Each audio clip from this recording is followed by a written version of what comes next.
Hello friends, welcome back to my channel. So friends, आज हम हमारी हिंदी की कविता उत्साह करने वाले हैं, जिसके कवि हैं सूर्यकांत त्रिपाठी निराला।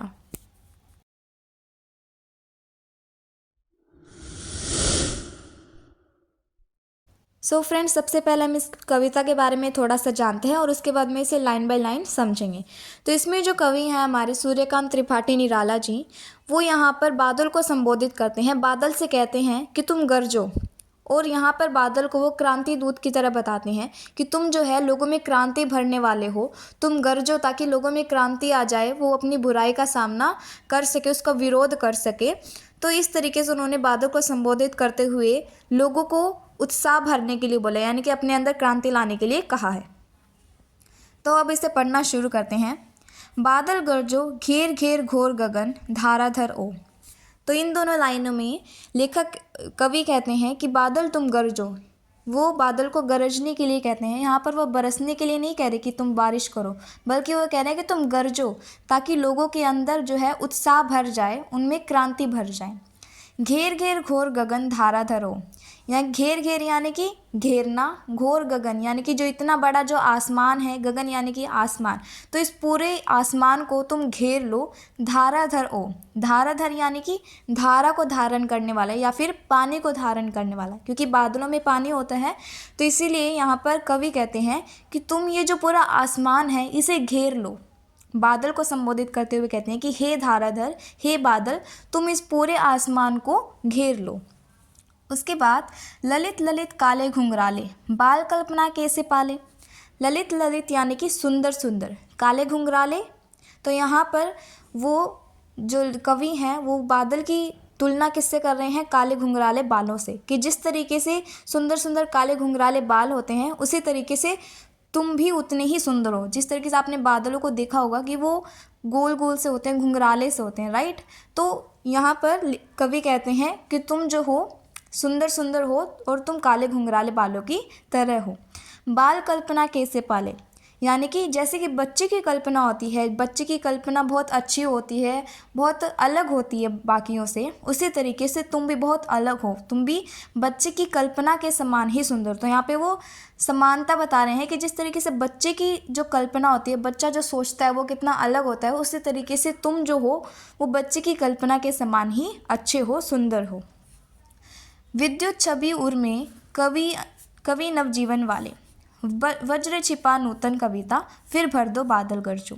तो यहाँ पर वो कहते हैं कि विद्युत यानी कि बिजली, छवि यानी कि तुम्हारी जो छवि है, तो वो कहते हैं कि तुम जो हो बिजली के समान हो, यानी कि तुम जो हो बिजली की तरह हो, तुमने अपने अंदर बिजली को छिपा रखा है अपने मन में।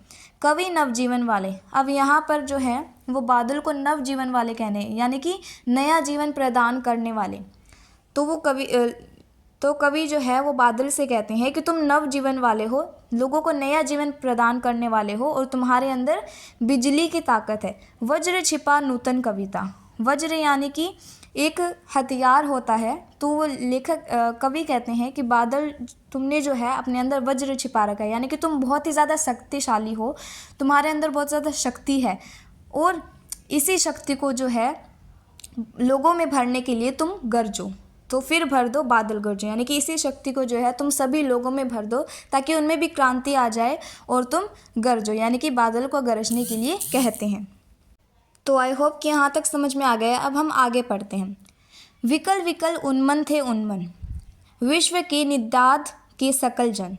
यहाँ पर कहते हैं विकल विकल यानी कि व्याकुल, बड़े ही उदास। उन्मन थे उन्मन यानी कि अनमने, जिनका काम करने का मन ना हो। तो विकल विकल उन्मन थे उन्मन यानी कि व्याकुल, उदास और अनमने, विश्व के निदाद के सकल जन। जन यानी कि लोग, निदाद यानी कि गर्मी, और विश्व यानी कि पूरा जो संसार है। तो यहाँ पर इन दोनों लाइनों में कवि कहते हैं कि जितने भी इस संसार के लोग हैं वो गर्मी के कारण, निदाद यानी कि बहुत ज़्यादा गर्मी के कारण, यहाँ पे जो पूरे विश्व के संसार के जो लोग हैं वो व्याकुल हैं, यानी कि उदास है, और उनका काम में मन नहीं लग रहा है, क्योंकि गर्मी में इतनी ज़्यादा गर्मी हो जाती है कि हम इतने ज़्यादा थक जाते हैं कि हमारा काम करने का मन नहीं करता। तो इसीलिए यहाँ पर इन दोनों लाइनों में यही कहते हैं कवि कि ये जो पूरा संसार है, इस संसार के जितने भी लोग हैं वो तपती हुई गर्मी के कारण बहुत ही ज़्यादा व्याकुल यानी कि उदास और अनमने हो गए हैं। आए अज्ञात दिशा से अनंत के घन, तप्त धरा जल से फिर शीतल कर दो, बादल गरजो। अब यहाँ पर कवि कहते हैं कि आए अज्ञात दिशा से। अज्ञात यानी कि जिसका हमें पता ना हो, जिसका हमें ज्ञान ना हो कि कौन सी दिशा से आया, ये पता नहीं है। अनंत के घन, अनंत यानी कि जो कभी ख़त्म ना हो। अनंत को यहाँ पर हम आसमान भी कह सकते हैं कि आसमान में जो बादल आए हुए हैं, और घन यानी कि बादल। तो अनंत के घन यानी कि आसमान के बादल, या फिर हम कह सकते हैं कि जो ख़त्म ना हो इतने सारे बादल, या फिर आसमान के बादल जो है वो अज्ञात दिशा से आए हैं, यानी कि पता नहीं कौन सी दिशा से आए हैं। तप्त धरा जल से फिर शीतल कर दो, बादल गरजो। यानी कि तप्त यानी कि जो जल रही है, जो बिल्कुल गर्म हो गई है, धरा धरती, जल से फिर शीतल कर दो यानी कि ठंडा कर दो। तो कवि कहते हैं कि अब जो तुम ये तपती हुई ये जो धरती है, इसे फिर से जल से ठंडी कर दो और बादल गरजो। तो एक बार दोबारा से मैं ये बता देती हूँ पूरा कि इस विश्व के जितने भी लोग हैं वो व्याकुल हैं गर्मी के कारण, वे अनमने हैं। और तुम जो अज्ञात दिशा से आए हो, आसमान के बादल हो, तुम इतना गरजो, इतना जल बरसाओ कि ये जो तपती धरती है वो बिल्कुल शांत हो जाए, ठंडी हो जाए और फिर से गरजो, ताकि लोगों में क्रांति आ जाए। So friends, we are done with the poem. I hope कि आपको ये पूरी पोएम समझ में आ गई है। अगर आपको फिर भी कोई डाउट है तो कमेंट में लिख देना। Thank you for watching, see in the next.